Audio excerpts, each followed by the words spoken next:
So if passion is that individual, and if your definition of success is that individual, how do you find out what you're really passionate about, and how does that lead you to that destination of being more successful in your career or in your cause or the company that you work for or the community that you serve?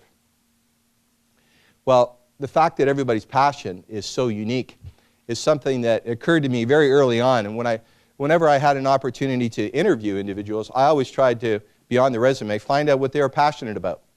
And so I developed a number of questions. And here's 5 questions I'm going to ask you this morning. And they're really straightforward questions. They're very personal.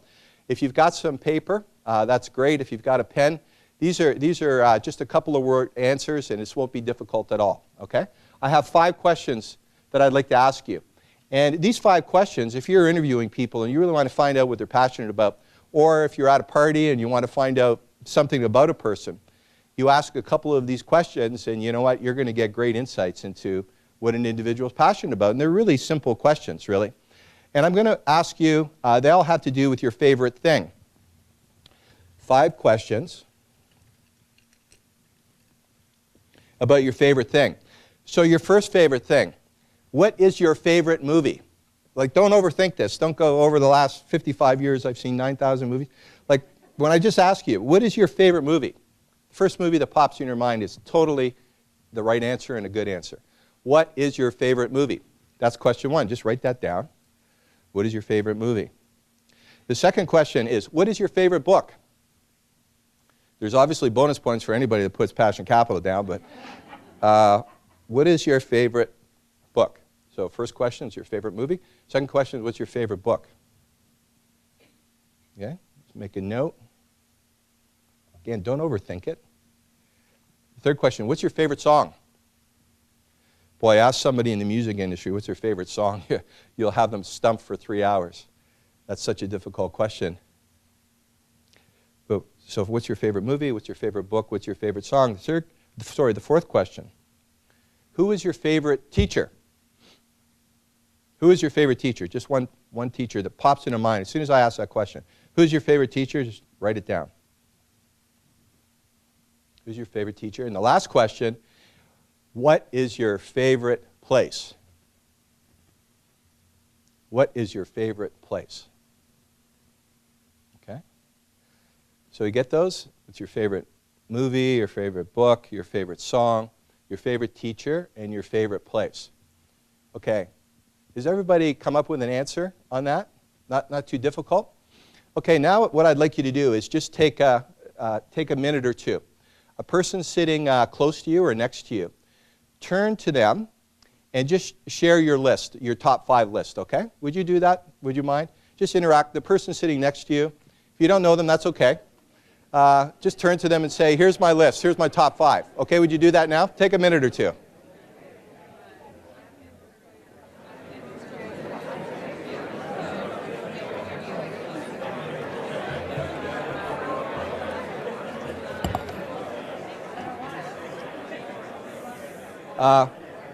Did anybody hear anybody laughing around them, or you hear laughter?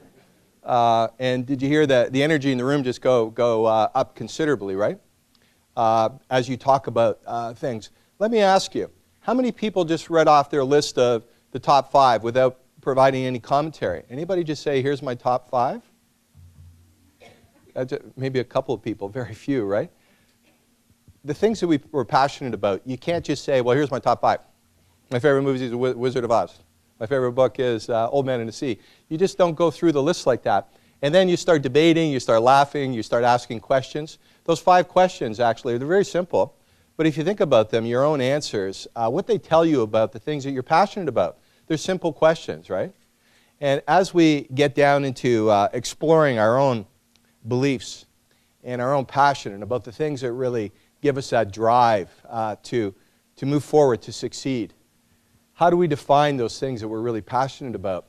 You know, it's the simple things that tend to define and describe the passion in our life. So if any of you, now there's some students here today, if you go out and somebody says, what is your favorite movie, your favorite book, your favorite teacher, your favorite place, your favorite song, you're ready, you're prepared, and you're going to know why they're asking that question.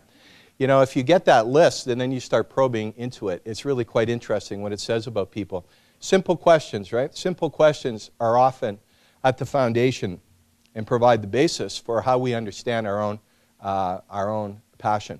Did anybody have the same answer in terms of a movie or a book as the person they were talking to? A couple of people had the same answer? A couple of people? Okay. Well, that's sometimes common because they're, you know, very famous books and movies, but it doesn't happen that often. Again, our passion is something that we define. It's very individual and very specific to our own background. And so when we understand the fact that our passion is as individual as our DNA, and that all of our life experiences, even the movies that we see or the books that we read or a favorite teacher we had at school, how much of our life and our passion and our direction and our own definition of success are shaped by those people. So let me ask you another question. How many of you know who won the Nobel Prize for economics last year? Put your hand up. I've done this talk at some business schools. I was at Schulich and I asked this question, and my friend Dean Dejo Horvath was sitting there with this horrified look on his face because I knew he didn't have the answer either. So here's, you know, for business students or people interested in business, here's the most famous business person, I guess, in some ways, at least academically, and all of us have a hard time thinking about who won the Nobel Prize for economics. I asked that question to the medical community, who won the Nobel Prize for medicine. It's interesting that very few people can answer that question. Okay, last year, the Super Bowl was one of the most televised things in television. Anybody remember the name of the coach of the winning Super Bowl team for last year? Just put your hand up if you remember. So there's a couple of people here. But look, this is one of the most televised events, right? We have a hard time remembering who the most winning coach was and the coach who won the Super Bowl team. So here's my third question for you. How many of you, excuse me, remember the name of your first grade teacher? Put your hand up. How many of you remember the name of your first grade teacher? Okay. Let me ask it again in a different way. How many of you don't remember the name of your first grade teacher? So I would say that in general, when I ask that question, it looks like the same. Over 80% of people remember the name of their first grade teacher. So as business people or medical professionals, we don't remember the name of the Nobel laureates in our field. We don't remember the name of the Super Bowl winning coach. But many of us can remember the name of our first grade teacher, which for most in this room was quite a few years ago. So what does that say about the individual life events that shape our passion? It's very, very interesting in our journey. Because I started out with, this is a journey. I want to talk to you about your own definition of success and how you put your passion to work to be more successful in your career or your company or your cause. How do you put that passion to work, and where do you find those lessons, and where do you get that inspiration? It comes from unusual and unlikely places, and it comes from places that touch us deeply. And they're not always places that are full of light and love and laughter. As a matter of fact, a lot of us find our passion from great challenge or personal loss or things that are extremely difficult to deal with at the time. But they lead us through and they help us understand our passion. So right up front, I'd like to say that this journey to be more successful is a personal and individual one. And the idea that one of the greatest gifts that you have is your own passion. However that passion is formed, out of good things, out of challenge, early in life, later in life, at school, at work, serving your community, making money, building a career with your family. However that passion is formed, that is a great gift that you have, and it's as personal to you as your own DNA. Now, lots of people have talked about the fact that you should try to do what you're passionate about, right? Doing what you love. Everybody who's a parent here has said to your children probably many times. The students here, you've heard it from your parents. You know, do what you love and love what you do. You hear that saying, and it's kind of an old saying, and it's a very true saying. It's something that is beyond true. We all recognize that is the case. George Burns, the comedian, Everybody, people know who George Burns is? Remember? Guy, yeah, okay, you're chuckling.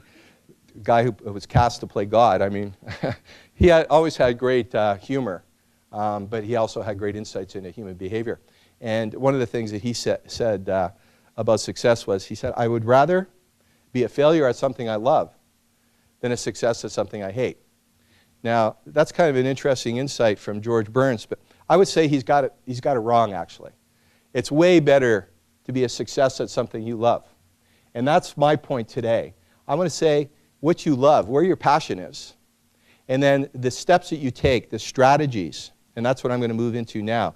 The strategies that you take, instead of just making it kind of a generalization, the bumper sticker on the back of your car saying, do what you love and love what you do. What are the strategies that you need to consider? And whether you're in school right now, whether you're mid-career, whether you're retired, you know, I think you can use these 7 different building blocks or insights. And there are some lessons and some insights and some stories that I'd like to share with you. Now, passion capital is more than just passion. Passion is an emotion, but passion capital is an asset. And this idea that, you know, if you take passion, somehow find a way, find strategies, concrete strategies to put it to work. What do I love to do? Take that and put it to work. Put it to work in a structured way. If you do that, you're going to be more successful and you're going to be more satisfied. And as a matter of fact, I started to recognize over 20 years ago a pattern of behavior of successful individuals or companies. And it didn't matter whether they were in Canada or the US or in Western countries. Increasingly, I saw examples of this in China. You see it in India. You see it in Israel. You see it around the world. It is an idea that has no geographical boundary. This idea that passion capital is an asset, when you take your passion and you follow these principles, there's a patterns of behavior that successful companies have and successful individuals who drive them. When you follow their success, and in particular companies that are successful or individuals over a long period of time, not flash in the pan success, but I mean 5 years, 10 years, long-term success, that there are lessons or that there are a pattern of behavior, there are building blocks. And I've identified 7 building blocks to take your passion, put it to work to be more successful, to build the energy, the intensity, and the sustainability that successful individuals and companies have. Energy, intensity, and sustainability that successful individuals and companies have. That's really the essence of the definition of passion capital. Where does that energy come from? And why? Why can I say, Loretta talked about, you know, what she helps people do is ask the right questions. You know, here's a question. What is the world's most valuable asset that truly drives sustainable success? Well, I try to answer that, and I try to answer it in the book called Passion Capital. So there are 7 building blocks to taking your passion and putting it to work. The first building block is the most important, and these go in order. You can't start at number 6. You can't start at number 3. When you think about your own passion, putting it to work to be more successful, you look at there's 50 stories in the book that outline and describe the success of individuals and companies that have managed to build sustainable success. The first building block is the most important, and it's the one that I'm going to spend the most focus on this morning. It's the one that for companies is the most difficult, and actually for individuals as well. It's the most difficult one to get right, but once you have it right, it is an unbelievable magnifier of your own passion and will be a major contributor to your passion capital and your success. And so that first building block is called creed or belief. And so before I jump into creed and belief in the building blocks, I talked about this as being a journey. This idea that passion capital is the world's most valuable asset. What is the world's most valuable asset? This question has been kicking around, and it's been what I call a beach ball question. Any of you that blow up a beach ball and you try to hold that beach ball underwater, anybody ever try to do that? You blow up a beach ball, try to hold it underwater. Of course, you can't hold it underwater for very long, right? It keeps popping up. The power of it eventually wears you out, and the power of it means the beach ball bounces up. When you have a question that I call a beach ball question, When there's a question that you have that keeps popping in your mind, 3 o'clock in the morning, it keeps you up at night, it keeps recurring, those are the questions that tend to be the drivers of this thing that I call passion capital, where your passion intersects with your real interest and your capabilities. These are the things that come about, and those are the questions that won't go away, and they recur to you. So the first time that I thought about this idea of passion capital, and I didn't have that term, I just knew that it was passion with a plan. I can tell you exactly when it happened. It was July 5th, 1991, and it was 11:33 in the morning. And I was standing on the roof of the HMV store at 333 Yonge Street, 3 stories above Yonge Street. There were thousands of people on the verge of closing down Yonge Street below the store. And I was talking to somebody who was my boyhood hero in terms of a rock and roll star, is Alice Cooper. Now, I grew up in Windsor. I mean, London's pretty close to Windsor. If you grew up, if you're a baby boomer, Alice Cooper's from Detroit, you probably listened to a lot of Alice Cooper in your life. I see some smiles and some head shakes from some of the boomers in the crowd. But to be standing there with Alice Cooper on the roof, it was a moment in time because I was about 2 years into my career with HMV. And I was a young CEO. I was about 35 years old at that point. But at HMV, when I joined the company, I had no retail experience. And yet the worldwide chair of HMV, Stuart McAllister, decided that I was the right person to build this business in Canada. And he gave me that opportunity. And actually, he gave me the opportunity with no retail experience, and I had also come out of a failing business, a business that was a phenomenal flame-out and failure. So how in the heck did this person, who was at that point 33, just coming out of a failed business with no retail experience, get an opportunity to take over as the CEO of this really great, interesting company? I think what Stuart saw in me was this idea of passion with a plan, because I had great passion for music, but I also had great passion to succeed. I really wanted to succeed. I really loved music. I really wanted this job. And 2 years later, standing on the roof with Alice Cooper, the HMV store at 333 Yonge Street, which is still open, by the way. It's one of the few places where you can buy CDs now. And HMV is one of the last chains standing in the world, still selling pre-recorded music, movies, and other entertainment products. Standing there on the roof, we were experiencing incredible growth. When I took over, we were number 6 in the marketplace. Our stores were a mess, the ones that we had acquired. They weren't rebranded or doing particularly well. And one of the first things I had to do is open a big store in one of the most competitive music markets with Sam the Record Man and A&A and others. One of the most competitive music markets, intense music markets in the world. In terms of a little strip of retail, there was a massive amount of retail space.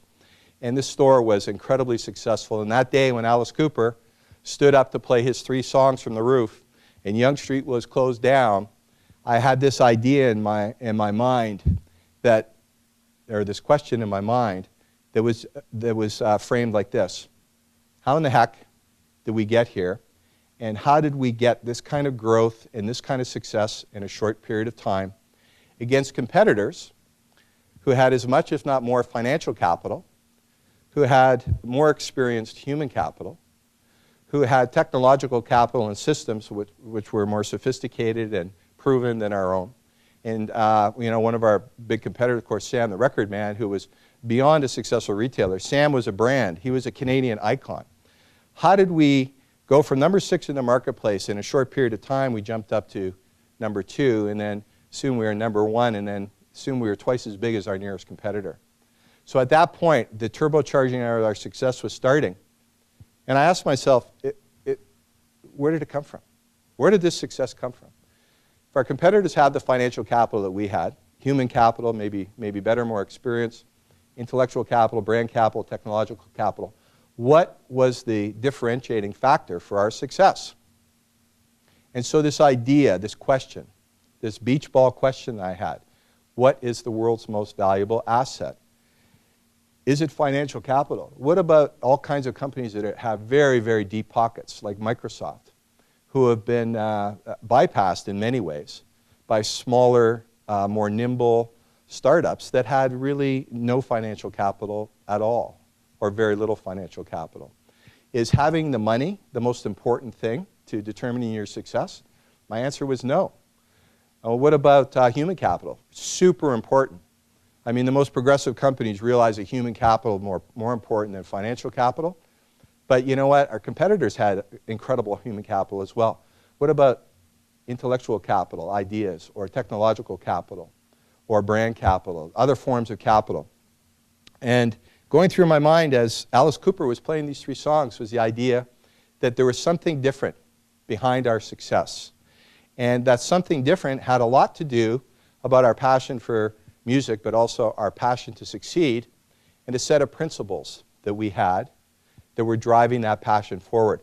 And the first and most important thing was a 1-page statement of belief that we formed over the first period when I took over HMV. And that statement of belief is the first building block of Passion Capital.